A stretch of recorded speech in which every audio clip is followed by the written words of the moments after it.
All right, ladies and gentlemen, boys and girls, children of all ages. We are back for another week of Just a Fan podcast. All right, now we're good. So, Eric Panda wants me to explain the title. Okay. Because when he put it up, I was like, what is, and then he's like, man, where you from? And I'm like, oh, but I told him to explain it to the audience because I don't know if they're going to get it. So, anyway, Preseason Potluck C&S. Okay. Last week's show was called Preseason Potluck. Okay. So, like in the music, that's the original version.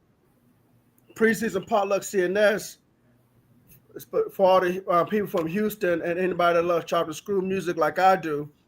Preseason Potluck C&S. The C&S stands for Chopped and Screwed. So this is a remix to last week's show. We could have just said remix because everybody ain't from down here. They ain't going to get it. I could have, but I like Swisher House remix anyway. So let's get into the show. Let's get it. All right. I am quarter host of the show, NFL Encyclopedia, future Hall of Famer, Coach Williams. That direction, panel 316, the good guy with the black hat. He's still letting y'all know it's still preseason. So everybody, Calm down. calm down. Relax. Calm down. Things ain't going well for your team. Relax. What up, Donald? What's up, Donald? Things are going well for your team. Calm down. Just temper your expectations. Like they did in Bad Boys 2. Woo-saw. Just relax. Don't get too high. Don't get too low. There you go. Because things could turn around once the regular season starts and the games actually start counting. Man, listen. Turn around for the good, or they can turn around for the bad. Man, listen, them bright lights come on. Them stadium lights come on. Yes, sir. Yes, sir. And that first team is hitting, and them pads are clacking. Man, it make you want to go play basketball. Coach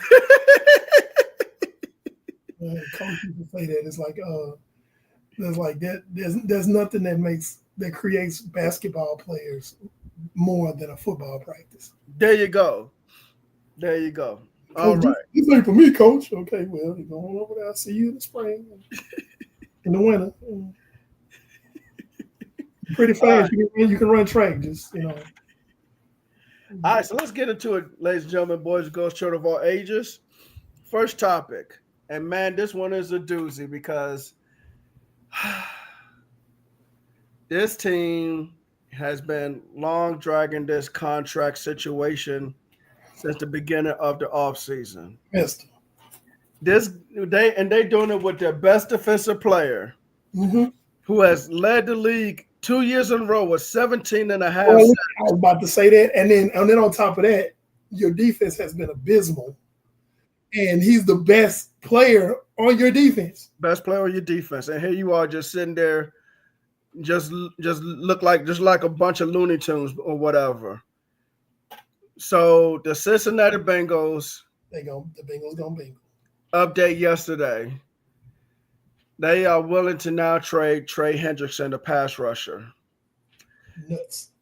They are, according to what I've heard from Eric, who heard from sources, said that they want a first-round pick and a young, high-value defensive player. Now, that may sound good and all. Here's the problem. One, Trey Hendrickson has a no-trade he does not have a no-trade clause, so he can't go anywhere he wants to go. Two, why would I give up a first-round pick and a young stud defensive player for someone that's 30 years old? Yes, he is good. But my question is, how much longer is he going to play? What's up, Eric James? What up? And so, to me, that doesn't make sense because, like I said, the guy's 30 years old. He might play 2 or 3 years, whereas that first-round pick, depending on how good he performs, you're getting 5, 10, damn near 15 years out of him. The young stud, you might get another 7, 8 years out of him. So what makes more sense? Getting 10 years out of a rookie, out of a first-round pick, plus an additional 7 years on top of that from that young stud versus 2 to 3 years from Trey Hendrickson. Then on top of that, you got to pay him the money that he's looking for. Now, yeah, young stud may want some new money eventually, and that's fine. But you still got that rookie on our rookie contract. Eric, talk to us. Okay, so Cincinnati is really being nonsensical with this. It's nothing, because I don't think anybody is going to pay the capital that Cincinnati is asking for. Trey Hendrickson he's not old, but he's not a spring chicken either. And what they're asking for is a first rounder and a young defensive player. And it's like, I just don't think that's going to happen. I don't see that. Because there's 3 things that has to happen for a team that wants Trey Hendrickson. One, you got to have the trade capital in having that young player that you're willing to part ways with. And if he's a young player and he's good enough, why are you trying to part ways with him? Because more than likely that young player is on his rookie deal. So why would I want to give up a young player that's on his rookie deal that's good enough to be desired by another team and then bring in a guy who can produce, no doubt. But the issue is, what up, Tristan? The issue is like, I got to pay this guy now. I got to pay him somewhere, in the ballpark. Not as much as a T.J. Watt, not as much as a Myles Garrett, not as much as a Micah Parsons, nothing like that, but somewhere in that ballpark. Right. And then you're talking about giving up because they also want a first rounder for him. And I'm like, hey, man, what you asked for is kind of rich. I might be able to give you a defensive player and then go ahead and give Trey Hendrickson his deal. I might be able to give you, let me back up, a defensive player and maybe a day 2 or 3 pick. Maybe, I might be able to give you a first rounder and nothing else. And pay Hendrickson. But asking for what they asking for, quite frankly, is ludicrous. Now, let me be clear. That does not mean, what up, Q? It does not mean that there's not a team that's going to be crazy enough to do it. I want to be clear on that because there's going to be some teams that's going to be like, sure. And, that's some of the teams whose names have been circulating, like, for example, the Cleveland Browns, which would be insane if Cincinnati traded their best defensive player to their division rival who already has a standout pass. Thank you. Standout pass. Like, bro, I don't think that's going to happen. But I tell you what, there's a guy that I'm pretty sure is on the phone or has been on the phone with Cincinnati. And that's Howie Roseman. Eric. And as much as we don't like it, Eric. As much as we can't stand it, Eric. I'm just going to be real with you. Eric. Howie Roseman is a wheeler and a dealer. I can't stand the Eagles, but I'm not going to sit up here and besmirch them and say that they don't know how to wheel and deal and put together a roster. Hey. Because, it's true. No, you're right, man. You're right. Howie Roseman with those 16 draft picks, and I told y'all yesterday, I could see about 2 guys who could be potential trade bait. Well, yeah, 2 guys at one position and 1 guy at another position. It's 2 guys who both play inside back or who I could see probably getting traded, and then there's a corner who could possibly get traded. Yeah, I can see, and I know where you're going. I was going there next. I can see them going ahead and giving up like a N'Kobe Dean because you already brought in Jihad Ward to play middle backer. Jihad Campbell, excuse me. I said Jihad Ward. That's a different player. Jihad Campbell. I used to have Zach Bond on the team who just gave a big lucrative contract to. Right. So you looking at that makes N'Kobe Dean expendable. And then again, The Eagles will find a way to talk Cincinnati down. Say, look here, we ain't gonna give you no first, but I tell you what, we're gonna give you a second and the Kobe Dean, and so give us Trey Hendricks. And then it's like Cincinnati will jump at it, and then basically, they have to go take a gun safety course because they will have shot themselves in the foot. Let's be real; they already shot themselves in the foot by allowing this contract dispute to drag out. You don't have a defense, Cincinnati, and he's the best player on your defense. On a abysmal defense, this man got 17 and a half sacks. That's saying something. Like, and I don't know what Cincinnati, what their mind is, or what's going on, but I'm trying to keep from saying it, but the Bengals be Bengaling. It just doesn't make sense. What was the biggest problem with Cincinnati last year? Defense. The offense was rolling. We make that joke all the time, talking about the Cincinnati Bengals gonna lose the game 96-90. Because they ain't no problem scoring. They gonna score. But can they stop anybody? And you got a premier pass rusher that you can't find a middle ground with? Come on, man. It doesn't make sense. Trish, you got anything on this, man? I mean, if you watch the game tonight, you see that they need every bit of defensive help possible. I mean, I believe that the Commanders' offense is going to be a potent offense this season, especially if they get their act together and sign Terry. But it wasn't even the aerial attack of tonight with JD5 out there that was impressive.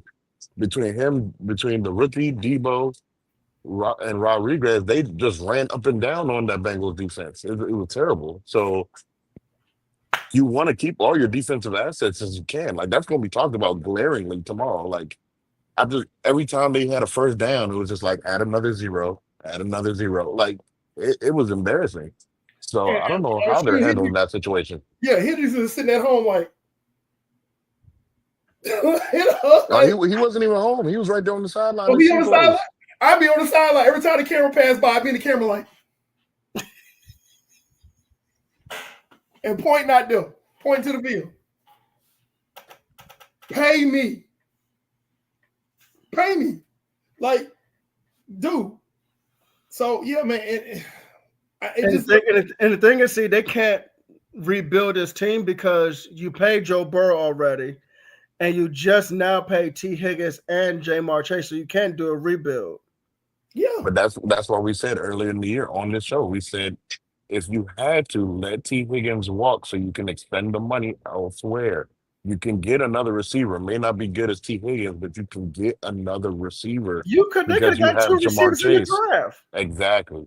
Because you have Jamar Chase as such a domino, it's fine. Let T. Higgins walk so you can figure out the rest of your roster.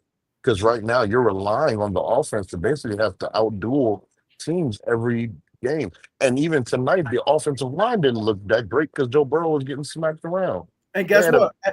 I'm sorry to cut you off, T.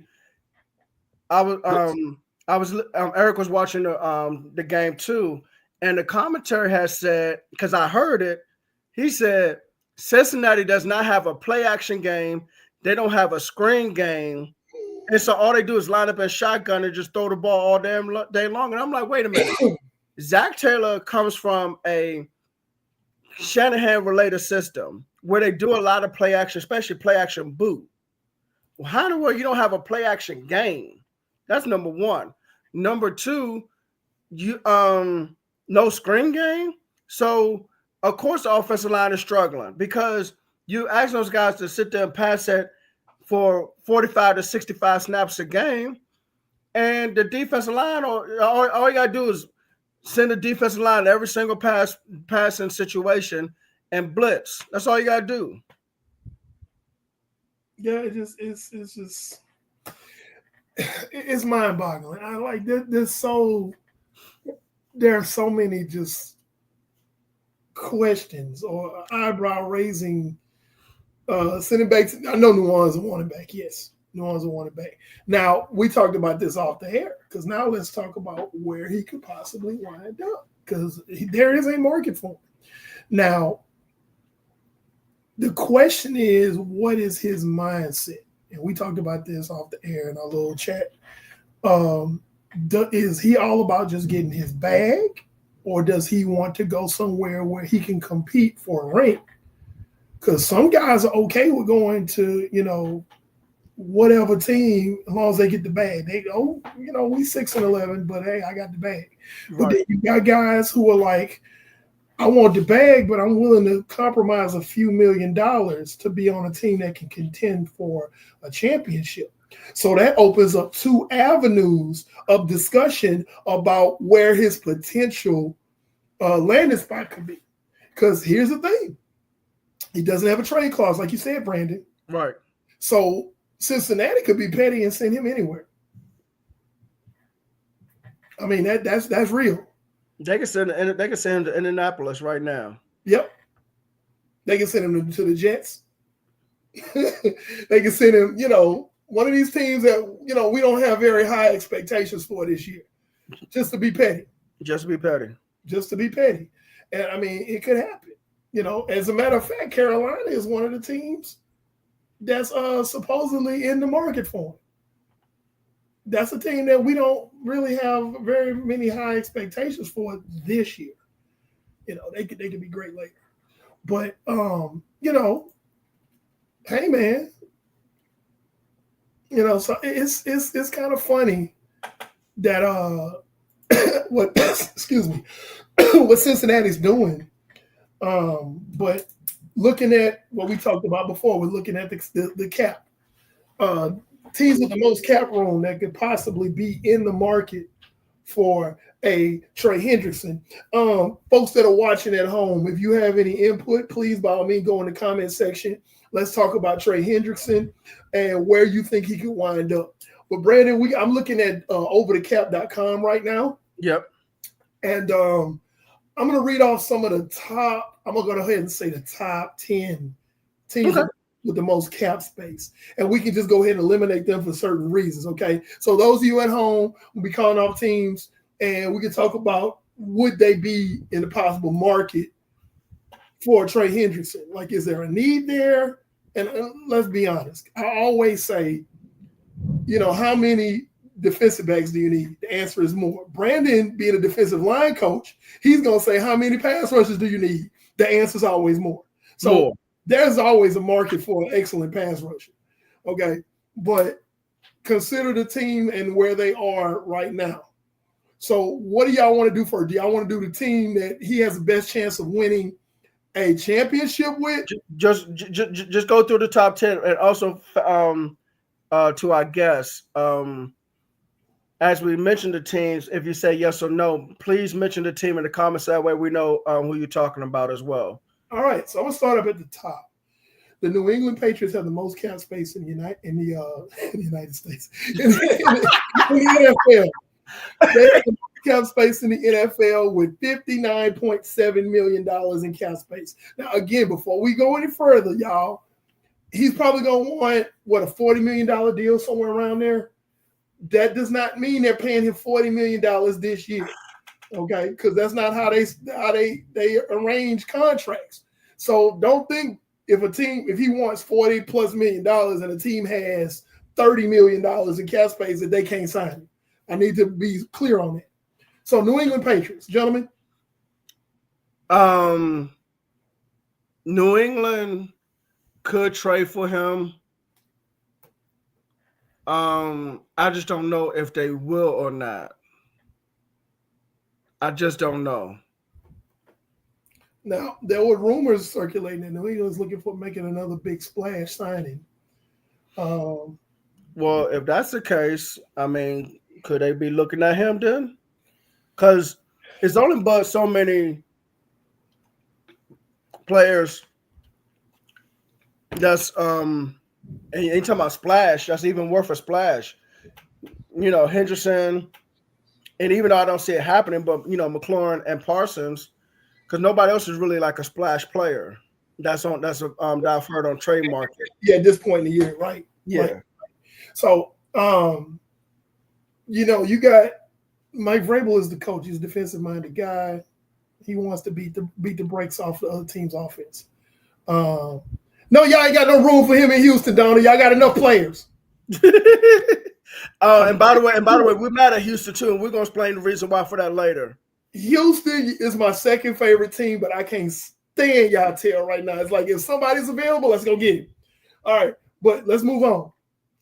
Well, before we can leave Patriots, the Patriots are not really in position to be a contender, but they could give him all the money he wants. Mm-hmm. So that's something to look at. Next team, the Detroit Lions, $47.8 million in cap space. Let me ask you a question. If you're Detroit, you are out of conference. You are a borderline Super Bowl team. Do you just sit there and say, you know what, we're going to trade draft picks in 2026, send them to Cincinnati, get this guy paired up with Aiden Hutchinson, and let's go? I'm not gonna lie. If I'm Detroit, I would consider it. I have a conversation. I sit down with my head coach and my GM and my capologist. Every team has one, and say, okay, look, how can we make this work? Because if Aiden Hutchinson has a running mate on the other side of the other end of that defensive line, who's gonna block it? That's gonna be tough to block. Yeah, because you need two perennial offensive tackles, your left tackle and your right tackle. They both perennial all-pro players. And how many teams are running with that? Yeah, they both got to be they got to be next level. Yeah. So that automatically pushes the Lions' chances of getting back to the NFC Championship. Yeah, Carl. Happy birthday, Carl, by the way. Happy birthday to you, shout out to my boy Carl Stewart. Happy birthday. We've been boys since high school, man. And he's a long-time follower of the show. Yes. Yeah, Hutchinson is 100% because really, if they'd have gone farther in the playoffs, he would have been able to play. So yeah, he's ready to go. He'll be ready by week 1. I guarantee you. If your fantasy league uses defensive players, go ahead and draft him and stick him kind of back on your bench, see where he's at, and when he really gets revved up, go ahead and start him. But Aiden Hutchinson, Trey Hendrickson on either side of that defensive line. Hey, flip-flop. That elevates the lines in the now we can talk about possibly contending with the Philadelphia Eagles, even though they probably have the best offensive line in football. But now you got something to throw at that best offensive line. You got cannonballs to shoot at that brick wall. You know what I'm saying? So, I mean, if I'm the Lions, you gotta think about it. You gotta at least have a discussion internally and have, hey man, we got the cap room. Okay, we already a contending team. We can do without a few picks. Maybe not give them the first, give them the second and third, throw the second and the third in there.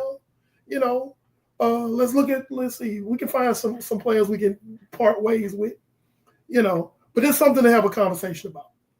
Okay. So that was the Lions. Number three team in the league with the most cap space, $46.8 million, San Francisco 49ers. I'm gonna let you handle that. Okay. No. I can tell you that right now. The 49ers would not be in the market for Trey Hendrickson, not because he doesn't fit the scheme, not because he wouldn't be a menace on the other side of Nick Bosa, but they just spent a first rounder on an edge in Michael Williams. All right, that's the first thing. The second thing is the Niners are going with the youth movement right now. They reset the entire defense. Like if you was like scraping 30 and you was a free agent, you gotta go. So they went with this whole youth movement. They're trying to get younger. Also, even though they do have the cap space, they are trying to let that cap space. Y'all remember when cell phones had minutes? Yes. You had the anytime talk minutes. Yes. And you had the nighttime talk minutes. And if you didn't use all your minutes for that week, they rolled over to the next week. You remember that? Mm-hmm. Okay.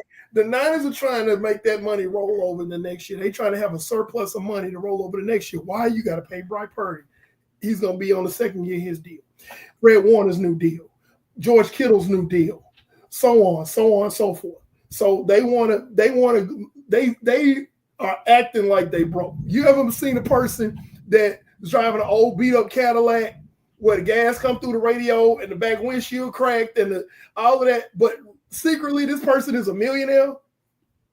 There are people like that. So that's kind of what the Niners are doing right now. That's why I don't see them in the Trey Hendrickson sweepstakes, even though he would elevate the team, and that's a team that could potentially contend for a Super Bowl if he's on the other side of Nick Bosa, but I don't see it. $35.4 million, Arizona Cardinals. Now, they have been working to upgrade the they've been working to upgrade their defensive line during the offseason. They could probably say yes because that will add more reinforcements to the defensive line.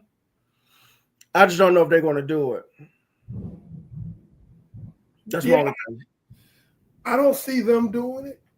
They would be a dark horse. I don't really, but the Cardinals have been known to be spendthrifts.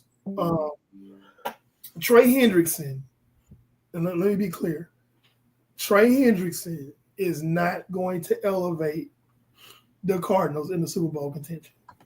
Oh no, not at all, not at all. So that you got to look at that, and it's like they need more than just him. Like right now, I think all of us, when we did our picks, which we'll talk about next week, when we did our picks, I think we all picked Arizona to finish last in that division. So yeah, they need way more than just a Trey Hendrickson. Trey Hendrickson probably get the money he wants, but he would be out of contention. Right. Moving on. $34.8 million Raiders. Having him opposite of Max Crosby is fine. That's a problem. No, that's a real problem. That's a problem. You can't block both of them. Right. It's almost to that level of what we just talked about with Aiden Hutchinson. Mm-hmm. Again, I just don't know if they pull that trigger though now. You know what I'm saying? And my question is like, even if you wanted to give up the first round pick and a defensive player, what defensive player are you giving up? Because you're not giving up Max Crosby. Yeah. I'm trying to figure out what they would give up in capital. Yeah. Now that draft pick is going to be sweet because let's be real. The Raiders are going to finish last in that division. Yeah. Okay. You're probably going to get swept by Kansas City. You probably are going to, and y'all, excuse me, it's storming real bad outside. So if y'all lose me, I'll try to get back as soon as I can. Oh, okay. I hear it. Yeah, the lightning just flashed behind me. But get back to what I was saying. Like, you're gonna get swept by Kansas City probably. You're probably gonna get swept by the Broncos with that incredible defense, and you're probably gonna split with the Chargers. So, he doesn't move the needle. He doesn't move the needle for them that much. He might be the difference in going 6-11 and 8-9. Yeah, that's about the do. He might be just adding him to the roster, and then you're gonna be in Hawk for about 4 or 5 years with that contract. Seattle Seahawks 34.6. Hey, pair him up with DeMarcus Lawrence. No.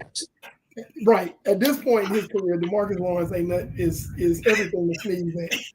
He's not that dude anymore. So it would literally be like, okay, we need a pass rusher, not another pass rusher, but a pass rusher. Hey man, Trey Hendrickson to take Lawrence, baby. Yeah. Now, I'm gonna be fair. If he did wind up in Seattle, DeMarcus Lawrence's numbers would go up because Trey Hendrickson would be getting all the double teams. And Leonard Williams. And Leonard Williams. So that would take a lot of pressure off of DeMarcus Lawrence, and he could He could do something, but I don't see that. The next one, let me see, 1, 2, 3, 4, 5, 6, 7. This is number 7. Most cap space, $31.5 million. Brandon, I'm gonna let you get this one. This is your Dallas Cowboys. No, because I know you're dealing with a contract with Michael Parsons, who's much younger. So there you go. That's it. That's it. That's the whole reason right there. It's like, why would you go and try to trade? Like, for example, somebody was like, well, the Cowboys could trade Michael Parsons to get Trey Hendrickson. That makes no sense. Michael Parsons is younger. He's got more years ahead of him, and you don't want to pay him.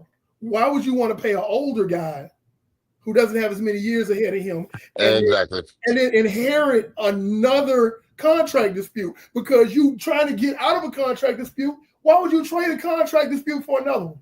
So that doesn't make sense. I know what you was going to say, but I was going to let you say that's your squad. Number 8, Chargers, 31.4. Now that's a little intriguing. Man, listen. That's a little intriguing. Hey, listen, I love the defensive coordinator, Jesse Minter, man. He comes from the Mike McDonald tree that's up there in Seattle. They were in Baltimore. Trey Henderson and that defense, man. Yeah, that's Yes, sir. That's intriguing. That's easily 15 sacks, if not 19 sacks. That's intriguing. Now watch this. If they would have held on to Asante Samuel Jr., that would have been the perfect trade, baby. But the problem with Asante Samuel Jr. is people still don't know if he's healthy or not. That's why there's a reason why the man is still on the free agent market. People don't know. They don't know if he's healthy or not. If he was healthy, people will be lined up and his phone will be blown up off the hook, man. I'm gonna tell you who's a healthy corner that's available right now. Don't do it. Okay, we're not gonna do it. Yeah, we're not gonna do it. Hey, you know what? I want him in Philadelphia. Everybody wants him on the team they hate the most. I want him in Philadelphia, man. For those who are not regulars on this show, regular watchers of this show, we have a running joke on Eli Apple. Right now, Eli Apple is serving as a camp body in the training camp for the 49ers. He's not going to make the 50. I thought he got cut. I don't know if we cut him or not, but I know he's a camp body because I thought he got cut. I could have sworn Eli Apple got cut. He might have got cut. I don't know. But yeah, Eli Apple, we always joke about how is this dude still getting jobs. But hey, what up, Titus? What up, Titus? So the next two are really interesting. The last two. This is number 9 and number 10. The Green Bay Packers with $31.2 million and a need at defensive end. Man, 3 defensive ends in Trey Hendrickson, Rashawn Gary, and then Lucas Van Ness, man. That's man. Oh man. And by the way, Titus just gave us what Eli Apple is, man. Matter of fact, hold on. Let me just correct. Hit it. Hey, listen, Eli Apple is what? Trash. I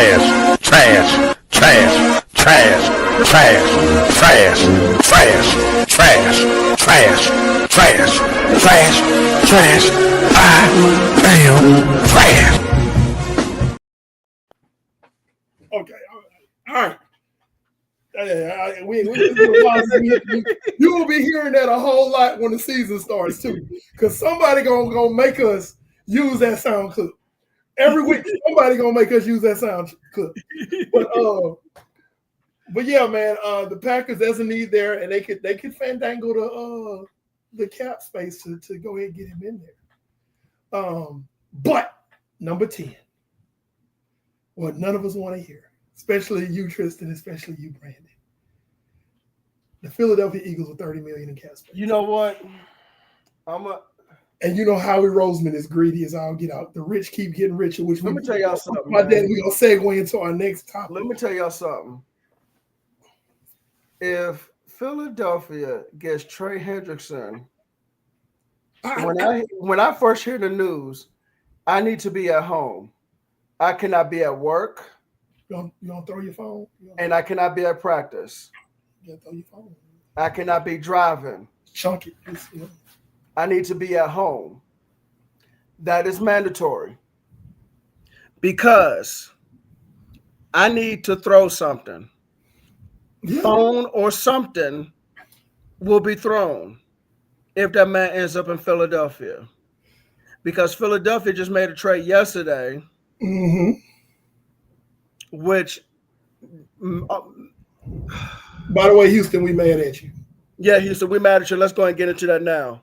Let's get into it now, because Houston, we mad at you. Houston traded wide receiver John Mechie III, swapped some day 3 picks, and also they got tight end Harrison Bryant. And I know John Mechie hasn't done a whole lot in his career yet, but when he was drafted his rookie season, he had leukemia.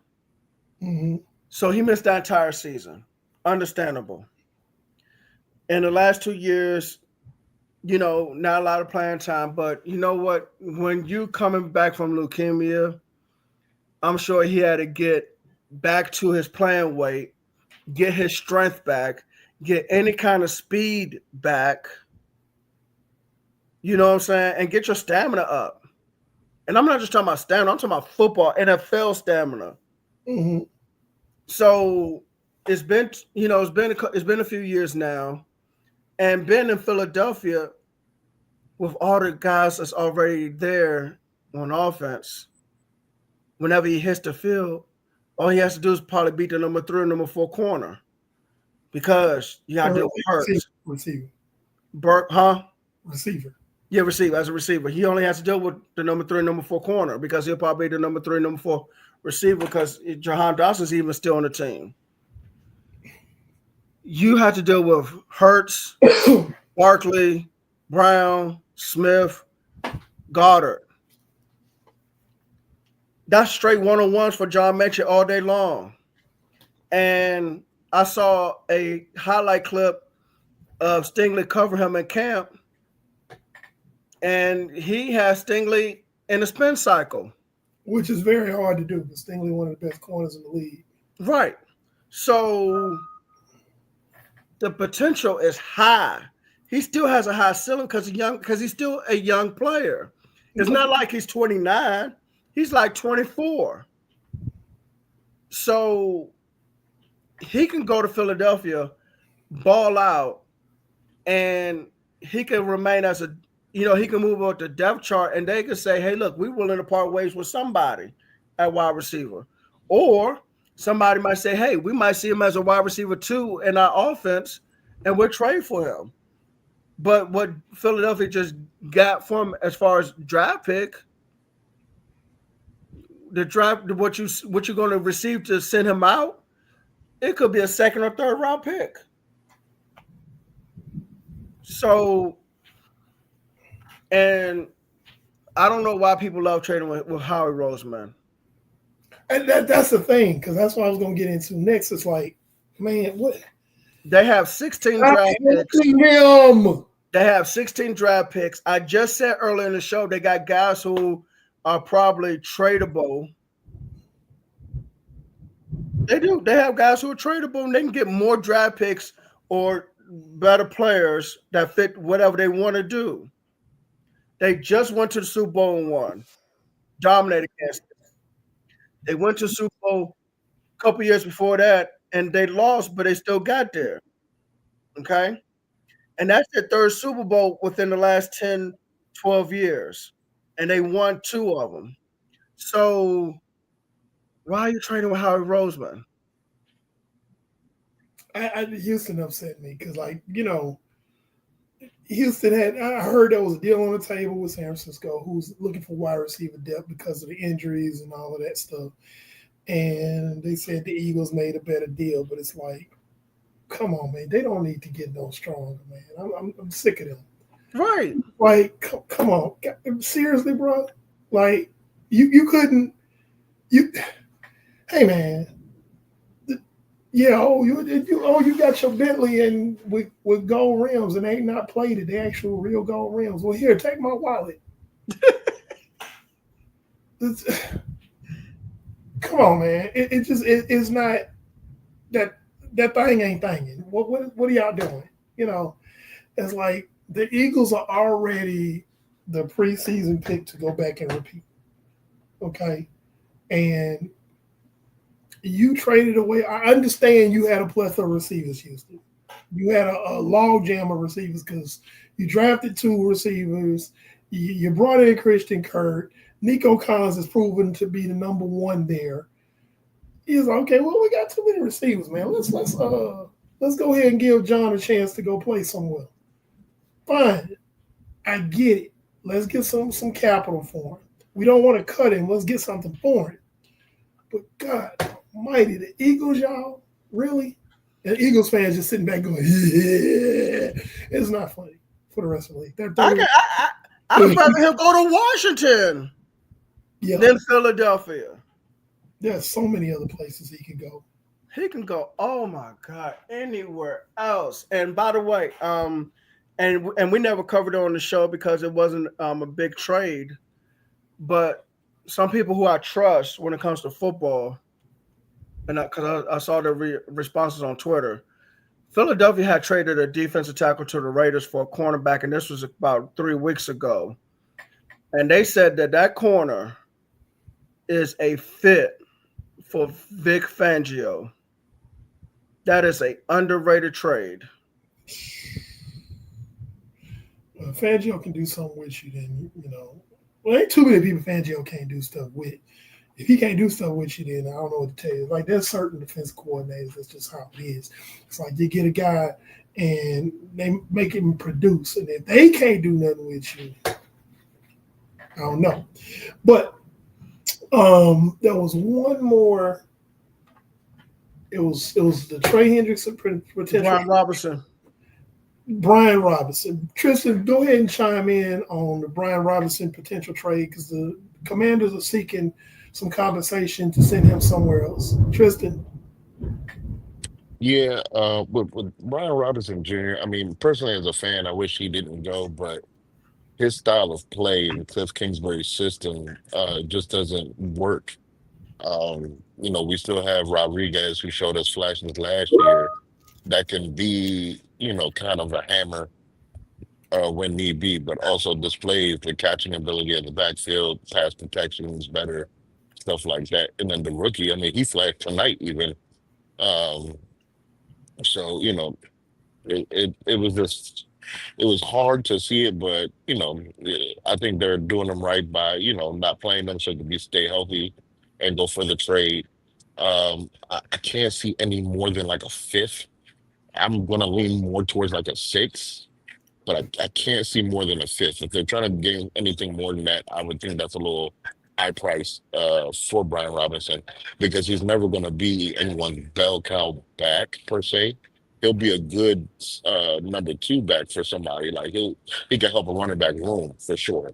It's not that he's not skillful, not talented, but um, it just doesn't work for Cliff Kingsbury's system as needing someone that has great vision. He doesn't have the best vision, stuff like stuff like that. Like so I would say a fifth or a 6th rounder, leaning more towards a 6th rounder. Okay. And don't be surprised if he's traded this week.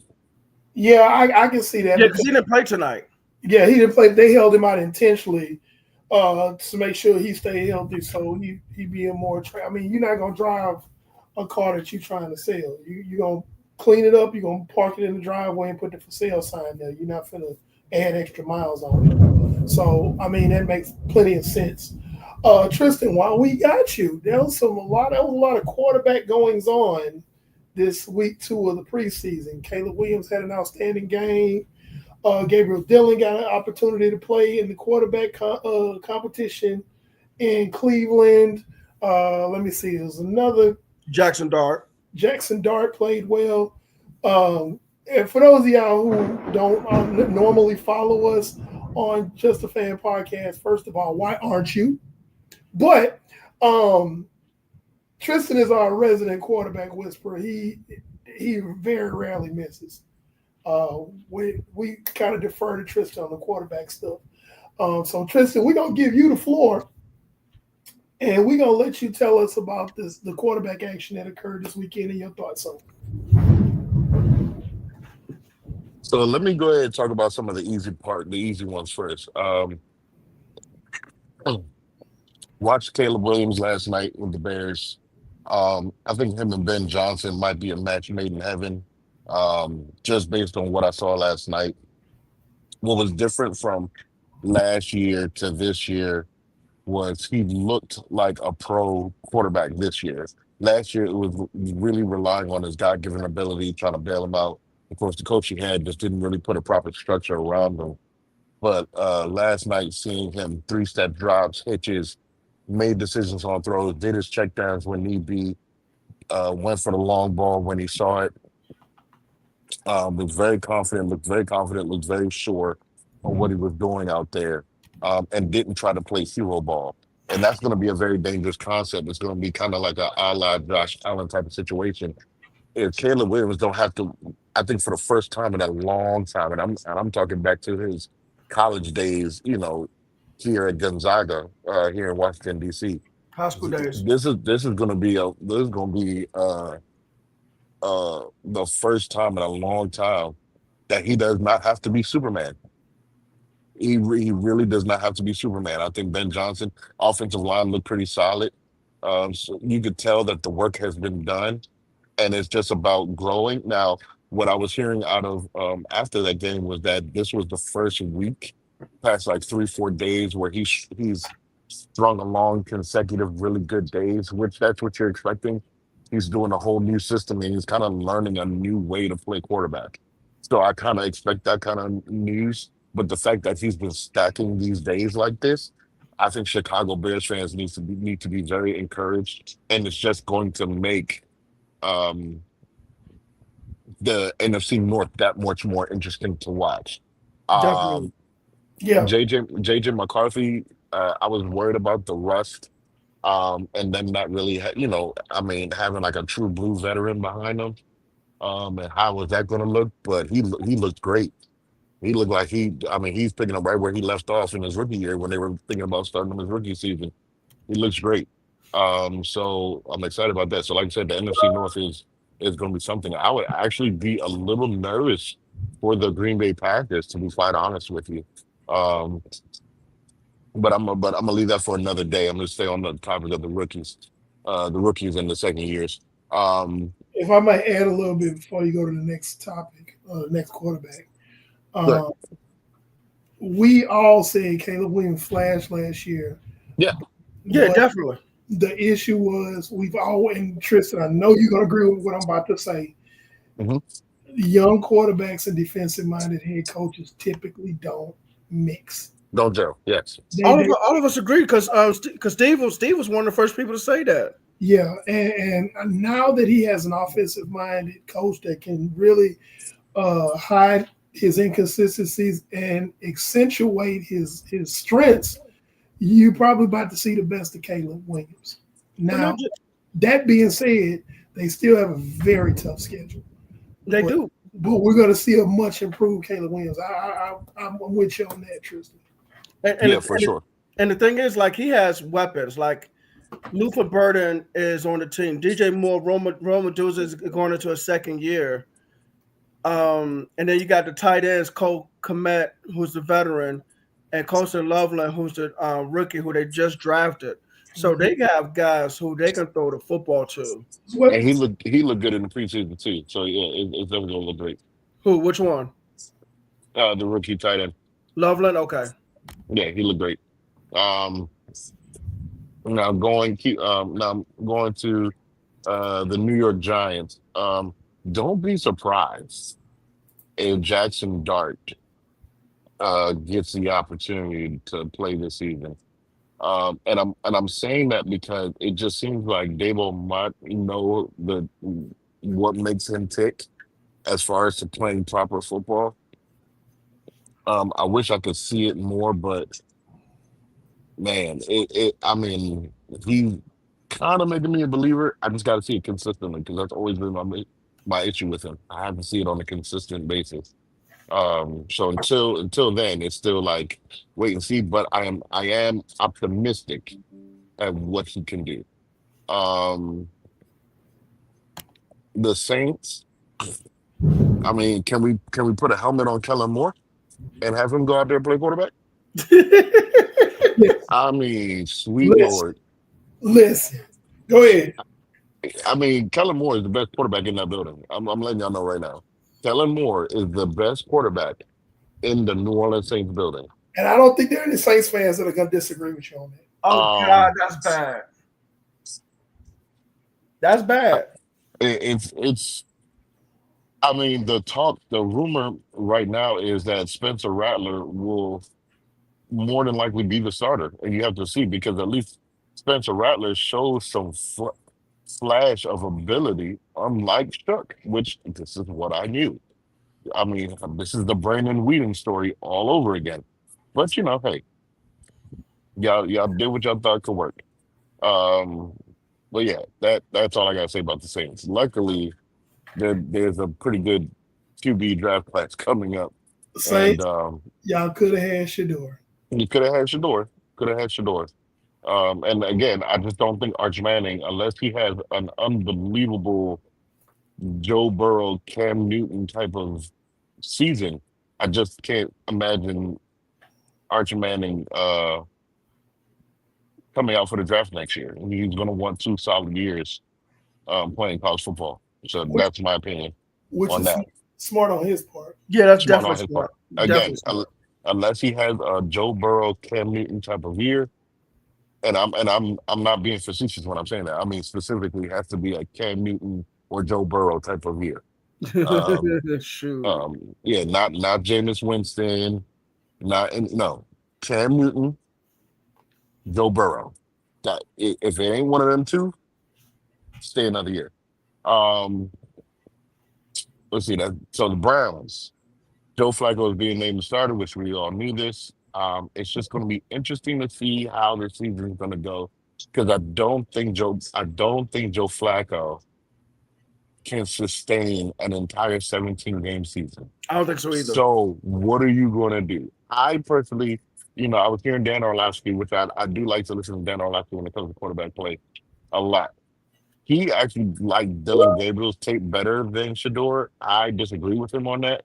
Not to say that Dylan Gabriel was terrible, but Shador just looked more in control of the offense compared to Dylan Gabriel. So that's my opinion on that. Um, I Hold don't on. know. But Hold on. All right. So let me touch on something because you said something in the group chat about both quarterbacks. And the biggest thing that stood out, and Eric is definitely agree with me being a 49ers fan, will Bill Walsh being a former head coach. Feet is very important for a quarterback.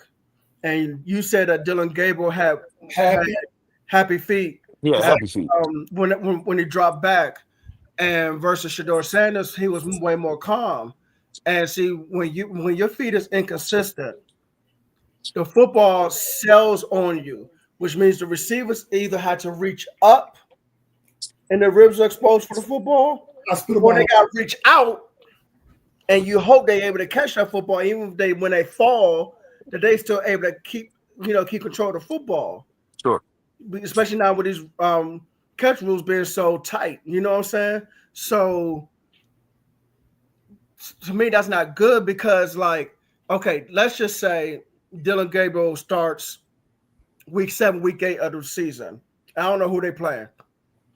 Let's say they're playing the Broncos. We know the Broncos defense. We know Vance Joseph, the defensive coordinator. If Gabriel has happy feet in preseason, what's going to happen when he plays the Broncos first team unit defense? Hmm. Yeah, and the other part of it is I don't even think the happy feet is just out of nerves, but I also feel like the happy feet is because of his height. I think his height will really will be a problem because the offense that Stefanski has is not designed for someone like him. That's why I didn't understand why they drafted him in the first place. It's not designed for somebody like his height. It's not like he got drafted by the Cardinals, where they have systematically formed their offense around Kyler Murray's height to Oh, give him he is short. the spacing, to give him opportunities to see the windows as he needs to see it. It's not like that. So I don't understand. I never understood why they drafted Dylan Gabriel of all quarterbacks. But Oh, he is Shador short. fits what Joe Flacco can do, as well as he's a little more athletic than I think people gave him credit for. Um, but Stefanski runs like a very timing offense, and you need someone that is good with time, and that is Shador Sanders. So again, I don't know how that's going to shake out. I think that's something that we're probably going to be paying attention to all season long. I don't know how that's going to shake out. That, that's going to be very interesting. Sorry to cut you off one more time. Yeah, I just looked up his the- height. He's 5'11". yeah, he's short, and Ooh, Yes. that's being gracious. I'm when I the looked at him only compared to some guy, he might be like 5'10". the only quarterback in the league that he's not taller than. I mean, that's not taller than him is Kyler Murray. And but then that goes back to what Trish just said. Someone like Arizona, who's going to have their quarterback on the move to try to make the throws that's needed so he can make plays. You know what I'm saying? You need a Russell Wilson type offense when he was back in Seattle in his prime, when he was on the move. You need, and you know who else has experience with short quarterbacks, even though he was about an inch or two taller than what Gabriel is now, but Sean Payton in Denver, because he had Drew Brees. And Drew Brees was definitely not the tallest quarterback. So, yeah, you're right. But Drew Brees' mechanics was way better. No, that's true. That's true. No, that's true. Coming out the gate as a rookie, his mechanics were better. No, I know. Trust me, I know. But all I'm saying is he's short, and if you're a defensive lineman who's at least 6'3", 6'4", taller, if you just see him get ready to put his arm back and you can't get to him, you just throw your hands up and say, "Look, I'm gonna deflect this football each time." That's what you do because he's short. He's 5'11", 5'10" and a half. Okay, whatever. But the point is, the man is still short for a quarterback, and so him Brett, having happy feet. What you saying is that being a problem. What you saying is when he sit on the curb, his feet dangle. Hey, listen. Basically. Hey, listen. When he drives a car, he needs a phone booth. Phone book. Yeah. Phone book, yeah, phone booth. You know what I mean? He got to take a running jump to get on the toilet.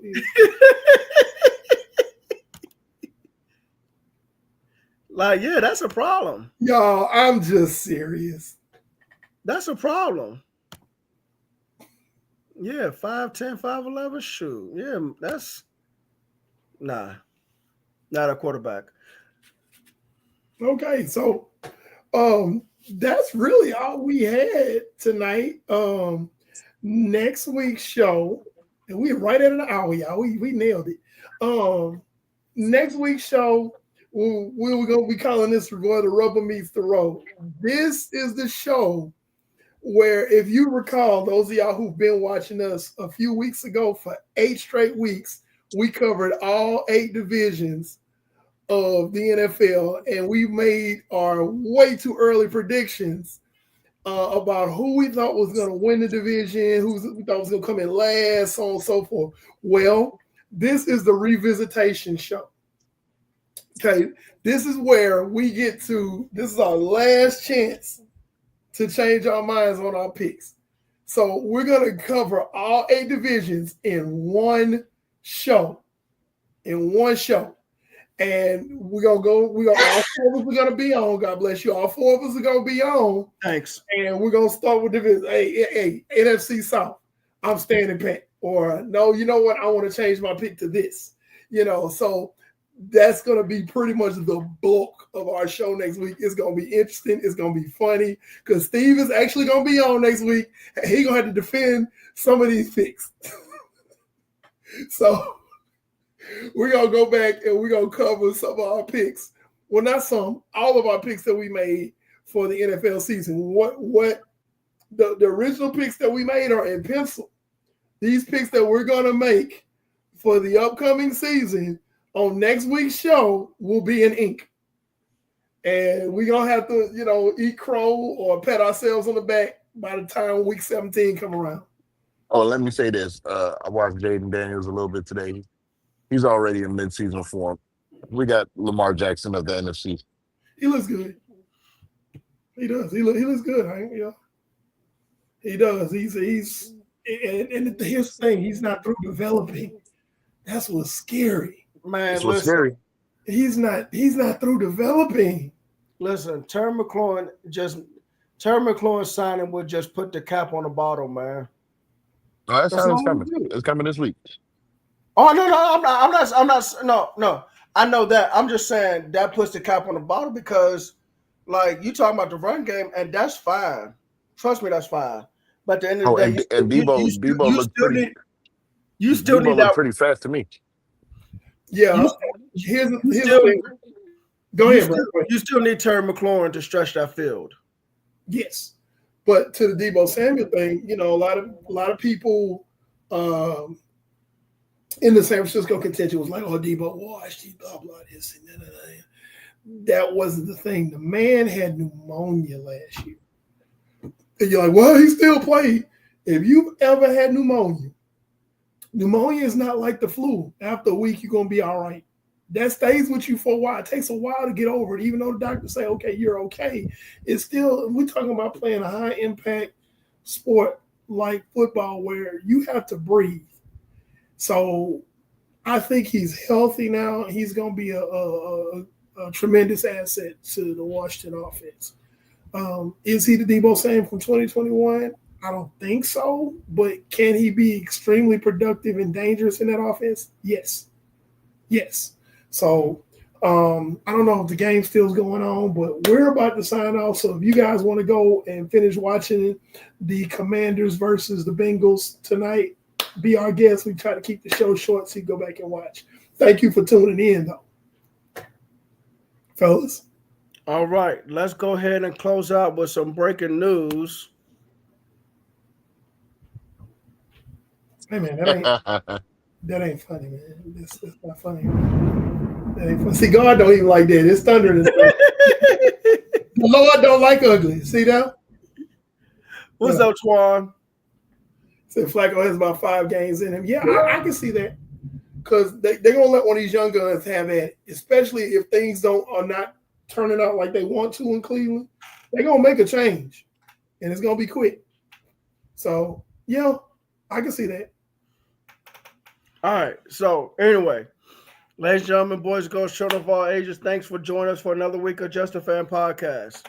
We are currently live on YouTube, Twitch, and Facebook. You can follow us, though, on Facebook, Twitter, IG, and TikTok. Okay? Let's do this right. Down below, Trish TV, the quarterback of the show, the franchise player. That direction, Pando 316, the good guy with the black hat. It's still preseason. Everybody calm down. And yes, Tristan is elite. And y'all know me. Quarter host of the show. Wildcat quarterback that runs it. NFL Encyclopedia. Future Hall of Famer, baby. Coach Williams. Peace out. Good night.